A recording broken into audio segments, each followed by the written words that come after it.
Mau menanggapin konferensi persnya Doktif ya. Aku lebih ke sini sih pengen marah dengan media sih sebenarnya kalian semuanya. Nah, orang tuh bisa ngomong apa aja ya. Orang tuh bisa memberikan tuduhan apa saja. Tapi kan kita nggak harus menuliskan setiap tuduhan orang. Dan aku nggak mau membalas sebenarnya dan aku tidak mau menanggapin apapun yang dikonversikan oleh Doktif ya. Karena nggak ada bukti sedikit pun di sana. Semua orang boleh ngomong. Kalau misalnya saya ngomong di sini ya, saya Bang Hotman lagi salah. Bang HPH, saya melihat Bang HPH kemarin, misal ya, saya melihat kemarin Bang HPH ciuman dengan cowok. Untuk apa kita tanggepin? Emang ada buktinya? Atau saya ngomong nih ya, saya ngelihat Doktif, ya dia itu sebagai simpenan. Atau saya tahu Doktif ini adalah seorang misalnya wanita PSK. Untuk apa ditanggepin? Kan semua orang bisa memberikan tuduhan ya. Jadi kan tidak perlu kita tanggepin, ngabisin waktu untuk menanggapin tuduhan tersebut. Habis saya tanggepin tuduhan tersebut, besoknya ada tuduhan baru, besoknya ada tuduhan baru. Dan setahu saya, menurut guru saya, kalau itu salah, itu namanya fitnah. Kalau itu pun benar, itu namanya gibah. Jadi dua-duanya nggak ada yang benar. Dan menurutku nggak perlu aku tanggapin sedikit pun. Jadi aku datang ke sini bukan untuk nanggapin, tapi lebih kemarah dengan media semuanya. Karena aku ngeliat pemberitaan itu tidak berimbang. Dan aku kecewa sih dengan media-media yang memberitakan hal-hal yang nggak ada buktinya. Aku nonton konferensi persnya selama berapa jam ya, 1 jam lebih itu ya. Apakah ada bukti yang ditunjukkan? Nggak ada, semuanya narasi semua. Nggak ada satupun bukti. Saya mengoplos hand body lotion. Jadi saya mau ketawa sih. Mengoplos hand body lotion Helwa. Saya sebut deh mereknya, hand body lotion. Kalian pernah lihat nggak hand body lotionnya Helwa? Itu polosan loh. Itu polosan. Itu sekali lagi saya bilang itu polosan dan korbannya banyak. Masa kita mau belain suatu skincare body lotion yang polosan, yang nggak ada BPOM-nya, yang BPOM-nya, aku bisa ngomong BPOM-nya abal-abal. Untuk apa kita ngebelain hal tersebut? Aku ngerasa kayak ngabisin waktu untuk aku ngebalas hal tersebut. Benar-benar ngabisin waktu. Jadi menurutku ya nggak perlu ditanggepin dan nggak perlu dijawab, nggak perlu dibalas. Lagian kan ini sudah masuk ke proses hukum. Aku kecewa sih dengan mantan ajudanku yang ada di sana ya. Sekaligus juga aku pengen ngajakin masyarakat semuanya. Aku nggak bisa kasih edukasi untuk yang ngomong, yang nyebarin. Karena yang ngomong yang nyebarin itu memang sudah agak nggak waras kan. Jadi ngomong dengan dia juga nggak ada gunanya. Yang harus diedukasi itu siapa? Media. Yang harus diedukasi itu siapa? Yang mendengarkan. Kalian yang harus diedukasi. Ada bukti atau enggak? Ada bukti konkret atau enggak? Kalau ada bukti konkretnya diberitakan, monggo silakan. Kalau ada bukti konkretnya didengarkan dan dipercaya, monggo silakan. Tapi kalau nggak ada bukti konkretnya, nggak ada apa-apa, cuma narasi doang, kenapa harus didengar? Nambahin dosa kita aja ujung-ujungnya. Itu sih menurut aku ya. Itu koreksi aku kalau misalnya aku salah ya. Itu fitnah semua ya, Dok? Nggak ada yang benar. Kalau aku tanggapin, setiap hari banyak yang bisa ngomong aku seperti itu. Masa setiap hari aku harus ngadepin media dan aku harus jawab satu-satu semua tuduhan orang, kan nggak penting ya. Lagian ini orang itu adalah, saya jelasin ya, beliau itu adalah mantan ajudanku yang dulunya itu sebenarnya mantan tentara dan kena kasus narkoba, sempat ditahan di penjara. Dan timku sebenarnya si HRD memberikan kesempatan dengan dia untuk bekerja. Aku memberikan kesempatan untuk dia. Ternyata dia mengulangin kesalahannya lagi. Beliau itu memeras aku dan aku sudah tunjukkan buktinya di Instagramku. Semua buktinya itu namanya bukti. Ya, semua screenshot chatnya semuanya jelas. Itu namanya bukti chat. Bahkan aku masih punya chatnya ada di sini. Masih ada di sini semuanya. Dan itu sudah aku laporkan ke pihak berwajib. Pihak berwajib nangkep, nahan, nggak mungkin kalau nggak punya apa-apa. Beliau melihat buktiku ini dan sudah karena yakin lah, maka ditahan. Dan aku sangat menyesalkan, satu, sudah mendapatkan penangguhan penahanan. Itu bukan bebas ya, itu penangguhan penahanan. Kalau ditanya dengan saya apakah penangguhan penahanannya itu karena saya, tentu saja tidak. Saya ini kan cuma rakyat biasa ya, orang sipil ya.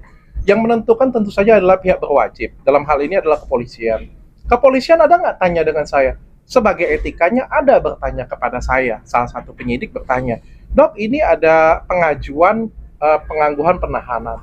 Bagiku aku melihat ya boleh aja, aku bilang nggak ada masalah. Toh juga kita ada komunikasi dengan bapak itu sebelumnya, dan aku ngerasa kayak ya udah nggak jadi masalah lah. Yang penting proses masih terus berlanjut. Tapi kan begitu beliau keluar, beliau melakukan konferensi pers dan menjelek-jelekkan, aku pikir ini sangat tidak bijaksana sih, sangat tidak bijaksana.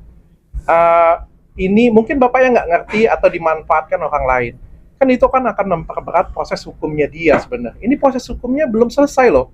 Sebentar lagi P21 dan sebentar lagi disidangkan. Dan ini kan sama sekali tidak membantu proses hukumnya dia sebenarnya. Amat sangat tidak bijaksana sekali.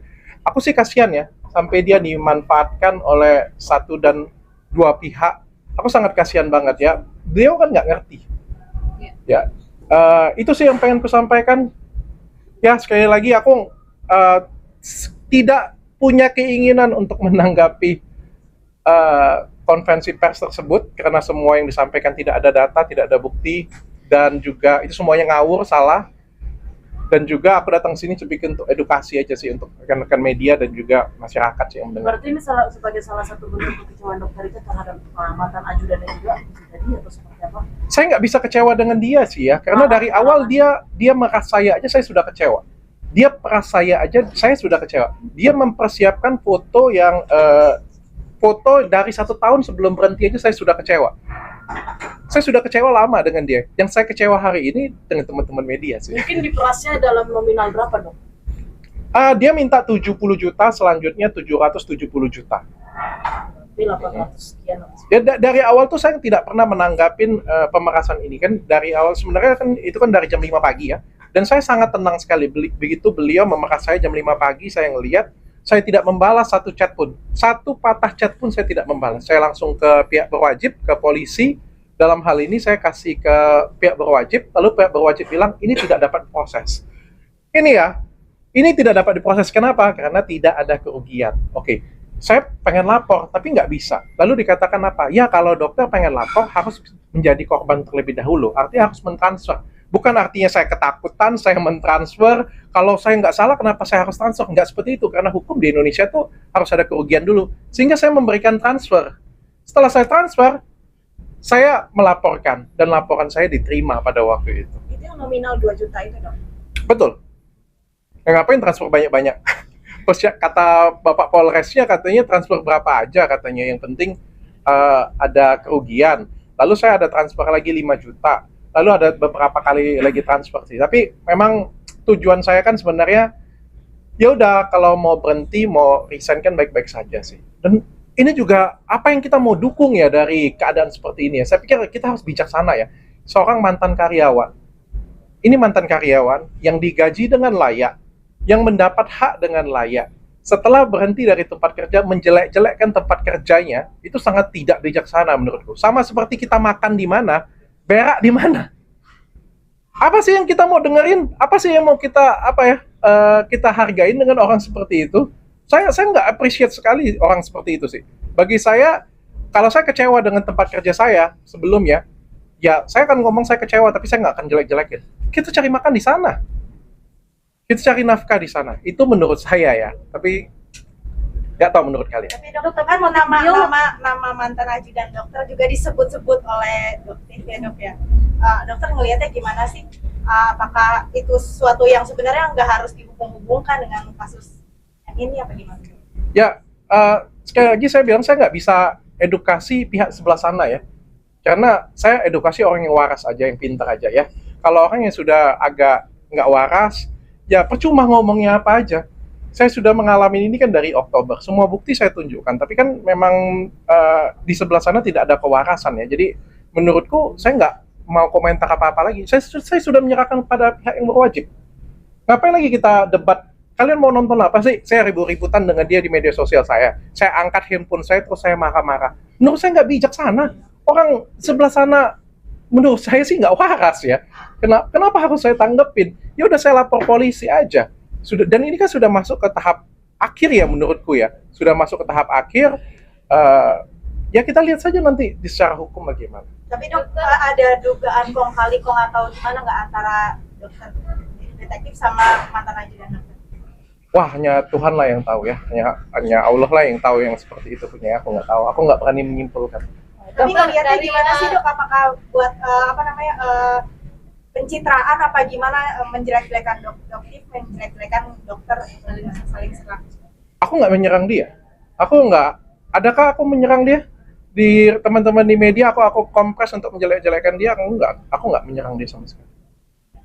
Dok, dengan adanya dokter dari Dokter Samira, dari edukasi produk sampai akhirnya terbawa-bawa masalah pribadi, masa lalu juga terseret-seret ke sini, tanggapan dokter gimana? Dokter dibilang inilah, dibilang itulah. Ya, itu sesuatu hal yang aku sesalin sih sebenarnya, nggak ada hubungannya, dan mudah-mudahan juga bisa membuka mata masyarakat lah ya. Aku sekali lagi, eh, aku tahu posisiku sebagai public figure, aku tahu aku mendapatkan banyak sorotan, aku tahu banyak orang yang berharap dengan aku, tapi nggak sepantasnya juga kita mendengarkan seorang tanpa bukti, tanpa fakta, orang yang secara membabi buta memberikan hinaan atau apa ya. Aku pikir itu juga tidak layak dan tidak wajib ya. Tidak, maksudnya sangat-sangat nggak beretika ya menurutku ya. Tapi ya aku nggak mau tanggepin sekali lagi. Aku benar-benar datang ke sini itu bukan mau nanggepin dia, dan aku nggak ada agenda sedikit pun pengen ngomong dengan kalian. Benar-benar. Tapi setelah aku baca berita dan menurut aku pemberitaannya tidak berimbang, aku harus datang ke sini. Dok, ini kan dari mantan ajudan dokter juga sempat bilang bahwa menantang dokternya untuk bersumpah terkait tidak pernah adanya pengoplosan dari produk. Gimana tuh dok mungkin? Mbak, beliau itu tersangka. Beliau kasusnya sudah P21. Tuntutannya 9 tahun. Seorang tersangka dan seorang mantan narapidana mau ngajakin aku bersumpah, ngapain? Selesaiin dulu aja masalah hukumnya. Nanti kalau misalnya hakim bilang dia nggak bersalah, dia mau ngajakin aku sumpah, oke deh, aku ikutin. Tapi kan lewatin dulu dong hakimnya. Ada hakim di negara kita tercinta kan. Saya pikir negara kita kan negara hukum. Dok, melihat kan dokter kemarin ikut ya ibaratkan ikut juga Persidangan, dalam Dok. itu ya Mungkin- pembicaraan dengan karyawan dokter. Apakah nantinya dokter akan menambah bukti baru mungkin untuk laporan dokter yang di Polres terhadap dokter? Ya, ini salah satu pemberat sih. Aku juga kemarin kan sudah beberapa kali, mungkin Polres Jaksel juga sudah agak bosan kali ya dengan bukti yang aku tambahkan ya. Setiap kali aku datang aku nambahin bukti. Mungkin dia capek juga ya, karena kan ada aja gebrakannya. Jadi aku lampirkan sih. Berarti jadi bukti tambahan lagi ya dok? Ya, aku melampirkan sih. Dok, ini kan dokter sendiri kan sempat dengan membongkar ini adalah suatu balasan atas kezaliman yang beliau terima. Gimana nih dok mungkin? Apa ulang? Iya dokter sempat bilang bahwa dengan dia membongkar semua ini ada salah satu bentuk untuk balasan dari kezaliman dari dokter Richard. Oke, kezoliman yang dimaksud oleh saya itu apa? Penyitaan handphone dan penyitaan akun. Pertanyaan saya, yang nyita akun dan yang menyita handphone itu siapa? Apakah saya? Yang menyita handphone dan menyita akun itu kan adalah pihak yang berwajib. Saya nggak bisa ngontrol pihak yang berwajib loh. Dan dalam hukum itu kan ada proses dan ada tahapannya. Jika penyidik menganggap bahwa ini adalah masuk ke ranah pidana, beliau berhak untuk mendapatkan alat bukti. Dan bukan untuk aku. Handphonenya nggak ada di aku dan akunnya nggak ada di aku sama sekali. Ya itu kan keputusan penyidik dalam menegakkan hukum ya. Dan aku pikir kalau nggak salah ya nggak usah khawatir. Aku pikir seperti itu sih. Jadi nggak usah marah dengan aku ya. Kalau misalnya memang kita nggak salah, kan dia dari awal sudah ngomong tuntut dong, tuntut. Terus aku ngelaporin, terus kalau sudah dituntut dilaporin, masa nangis? Dok, menurut dokter sendiri dugaan dan motifnya apa sih dokter sama karyawan dokter ini? Persaingan bisnis. Selain persaingan bisnis dok. Persaingan bisnis. Kalau bukan persaingan bisnis apa lagi? Itu sudah jelas banget.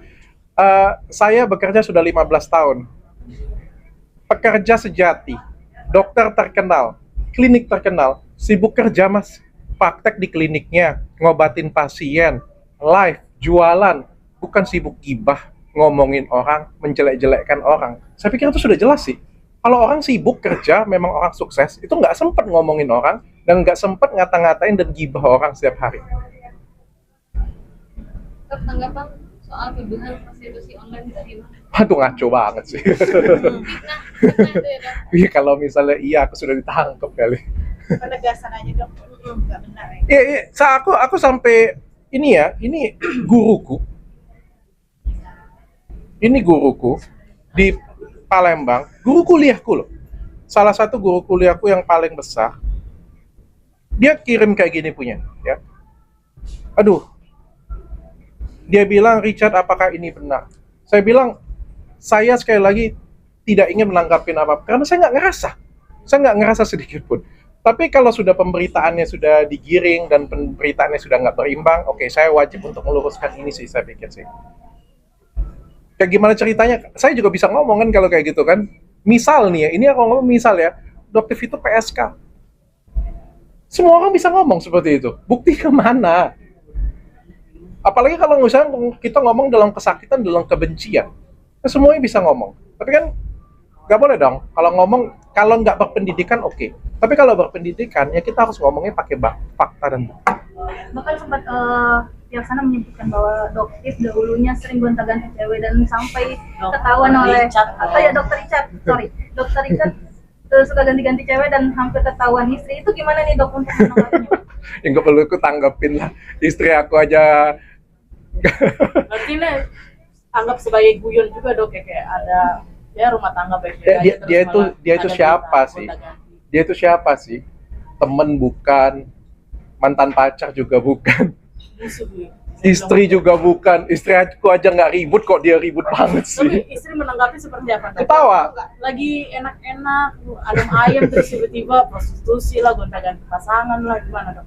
Ya istriku cuma, dia udah ngomong sih, dia itu siapa sih dia bilang? Mantan pacarmu bukan dia bilang. Atau dia ini fans terselubung atau apa sih? Aku aja nggak repot kok, dia lebih repot dari aku Akan dia. laporkan dulu pencemaran nama baik. Udah dilaporkan kan? Apalagi dan ya ini juga kan tahap akhir ya, nanti kita tunggu aja sih menurutku.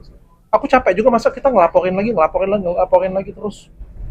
Kalau bisa kan kita kan nggak ada masalah hukum ya, main lah masalah hukum.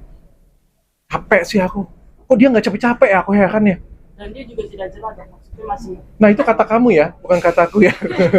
Kata dia dan dia tidak berjerak katanya. Kalau aku aja ngerasa capek. Kalian yang nonton nggak capek apa lihat drama kayak gini punya?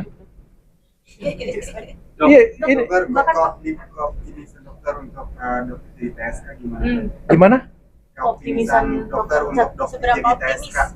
Saya optimis, seberapa optimis saya beliau menjadi SK, saya nggak tahu. Saya nggak bisa memberikan komentar. Bagi saya semuanya serahkan kepada hukum. Kalau memang dia salah, ya silakan dihukum sesuai hukum berwajib. Kalau beliau nggak salah, ya nggak apa-apa. Kalau misalnya memang saya yang salah, saya siap bertanggung jawab. Itu aja sih. yang Kalau tidak akan sekarang kan kabur. akunnya itu udah disita sama Iya. polisi ya. Akun sosmednya. Iya, saya nggak tahu sih. Saya juga dengar dari beliau sendiri di konferensi ya. Itu aja sih yang saya tahu. Sisanya saya nggak tahu. Bukan saya yang sih soalnya. Saya bukan penyidik. Dok, ini kan dari preskon ajudan dokter kemarin dan juga dengan keluarganya juga ikutan preskon juga, gimana nih Dok? Sempat menghubungi pihak mereka juga nggak sih Dok? Mungkin Enggak lah, ngapain kita hubungin ya. Aku sudah memberikan kesempatan, sebenarnya sudah penangguhan penahanannya sudah aku okein juga kan. Bukan aku okein ya, sekali lagi ya. Aku secara nggak langsung memberikan persetujuan juga kan. Aku kecewa sih sebenarnya. Dan sebenarnya dia itu dirugikan. Dia sangat dirugikan sih. Karena kan kalau kasus ini dilanjutkan sampai ke pengadilan kan itu menjadi pemberat sebenarnya. Tapi mungkin kan beliau nggak tahu. Karena kan level pendidikan beda.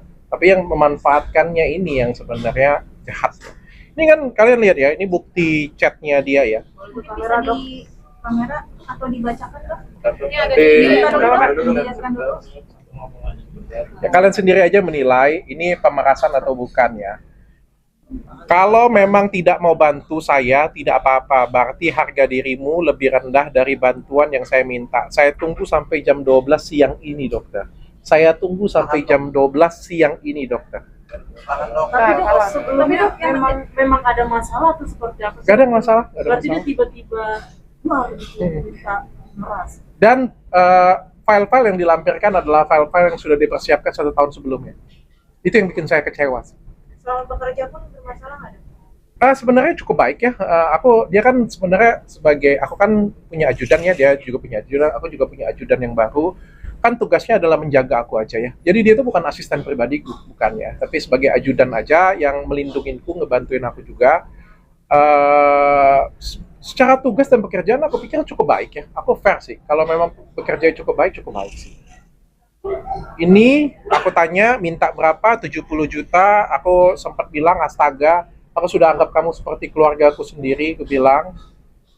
Dia kasih nomor rekening, terus aku bilang juga, ya aku sudah kayak anggap dia seperti keluarga aku sendiri ya. Terus ini juga dia minta 770 juta, Tahan dok. dia minta 770 juta dan dia bilang juga, kalau dokter bantu saya anggap saya tidak tahu apa-apa dan saya akan pulangkan semuanya. Tapi nanya nggak sih dok alasannya untuk pribadi kah atau apa? Mau buka usaha. Mau buka usaha. Dan pada waktu dia pulang juga, setelah saya kasih dia pulang, pada waktu itu saya juga kasih sedikit modal usaha ya. Tapi sempat nanya nggak sih dok kayak, ini kamu kenapa sih saya kerja sama kamu baik-baik aja nggak ada masalah. Yang ini dia bilang, pagi dokter, aku akuin dokter memang sabuk hitam. Aku nggak paham maksudnya apa. Aku minta uang bantuan 5 juta untuk pindahan. Setelah itu aku tidak ganggu lagi. Demi Allah yang mempunyai nyawaku, aku tidak akan campurin kehidupan pribadi dokter lagi. Kalau urusanku sudah selesai, motor dan handphone akan kupulangkan kepada Andrian. Andrian ini dalam hal ini ada HRD ya. Ini semua fasilitas itu dikasih ya, baik motor, handphone, gaji, ya semua tunjangan itu semuanya dipenuhin semua ya. Gajinya berapa dok? Gajinya itu di atas 6 juta loh. Gede juga ya. Ya, kalau kalian tanya dengan aku untuk level ajudan itu cukup layak lah ya aku bilang ya. Makanya aku sangat kecewa sih. Aku sangat kecewa sekali sih. Bagi aku mengundurkan diri nggak jadi masalah, silakan aja sih. Silakan aja. Cuma jangan punya niat jahat, apalagi dengan tempat kita bekerja. Kalau kita nggak suka dengan tempat kita bekerja atau nggak suka dengan pimpinan kita boleh. Tapi nggak boleh kita jahatin orang yang sudah memberikan rezeki bagi kita dan keluarga kita. Dok, kepikiran nggak sih dok kalau dia masuk ke tempat dokter itu memang ada niat untuk menyelidiki dokter nggak? Wah, aku nggak tahu kalau itu ya. Kita walau alam balikin orangnya aja. Dok, ini kan dengan dokter melakukan ajudan dokter, beliau sempat mengatakan bahwa ini salah satu kezoliman dari merasa terzolimi beliau. Gimana nih dok? Ya kalian aja yang nilai sih. Aku ada nonton kan dan aku masukin ke videoku juga. Kok aku ngerasa ini ya, ada videonya ini. Yang ini adalah orang-orang yang terzolimi. Dan doa orang terzolimi itu langsung diterima oleh Allah tanpa ada sekat sedikit. Berarti bisa dibilang juga ada Jadi di kerja. sini dok, Ini yang Ada kerjasama ya dok ya. yang meras siapa, yang dizolimin siapa, yang terzolimi siapa. Gak ngerti aku lah. Apa dunia ini sudah sekacau ini karena perang ya? Yang perangnya Iran dengan Israel di sebelah sini juga jadi ngaco jadi. Dokter, kan dokter kan menganggap dia sebenarnya sudah seperti keluarga ya dokter ya. Mungkin bisa jelaskan arti Kalau aku sih nganggap semua karyawanku seperti keluargaku ya. Ini adalah ring terdekatku, ajudanku, ada asisten pribadiku juga, ada Hans ini juga kameramenku. Ini orang terdekatku semuanya. Aku sih dengan mereka nganggap mereka itu seperti keluarga aku ya. Karena kan kita itu ketemu itu sangat sering sekali. Meskipun kadang-kadang aku memberikan sebagai pimpinan tentu saja aku kadang-kadang marah dengan mereka. Kadang-kadang aku memberikan teguran kepada mereka. Kadang-kadang aku memberikan hukuman kepada mereka. Tapi di luar dari itu, aku juga memperlakukan mereka seperti keluarga aku sendiri. Apa yang aku makan, mereka makan. Aku kalau di restoran makan di mana, mereka ikut makan di mana. Aku juga berusaha memberikan mereka apa yang layak dan seharusnya mereka dapatkan dari perusahaan, baik gaji, insentif, uang perjalanan, uang dinas dan lain sebagainya. Dan aku pikir itu kewajibanku. Kalau ada yang nggak suka bekerja denganku, mungkin nggak suka dengan gaya kerjaku karena aku keras, karena aku nggak jadi masalah sih. Silakan berpisah baik-baik. Aku juga nggak ada hard feeling dengan orang seperti itu punya. Ya silakan cari tempat kerja yang baru dan nggak saling menjelekkan. Aku nggak akan menjelekkan kamu dan kamu jangan menjelekkan aku, udah kayak gitu aja. Dok, mungkin yang terakhir dok, untuk laporan dokter terhadap dokter di Polres mungkin masih jauh ini siapa dok?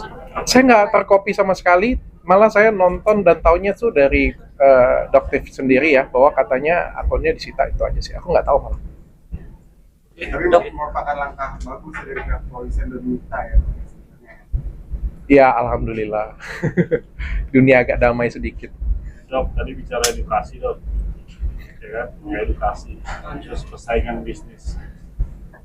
Menurut dokter, edukasi yang baik untuk kompetitor seorang bisnismen seperti apa sih dok? Biar masyarakat tahu. Edukasi yang baik itu adalah ngajarin masyarakat, buat masyarakat jadi lebih pintar, bukan masyarakat ngajakin masyarakat dengan penuh kebencian. Kita ajarin masyarakat itu jadi pintar, jadi cerdas, bukan ajakin masyarakat itu jadi pembenci. Benci sebelah sana, benci sebelah sini, nyerang sebelah sana, fitnah sebelah sana. Aku rasa bukan itu esensi edukasi ya. Tapi kalau misalnya kita ngomong edukasi itu, masyarakat jadi pintar. Oh, aku tahu nih, merkuri kayak gini.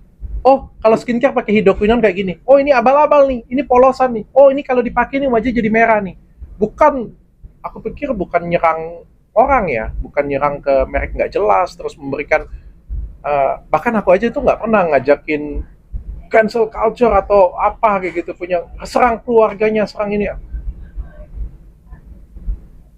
Masyarakat harus jadi lebih cerdas sih. Terpengaruh nggak sih dokter dengan produk-produk penjualan dokter?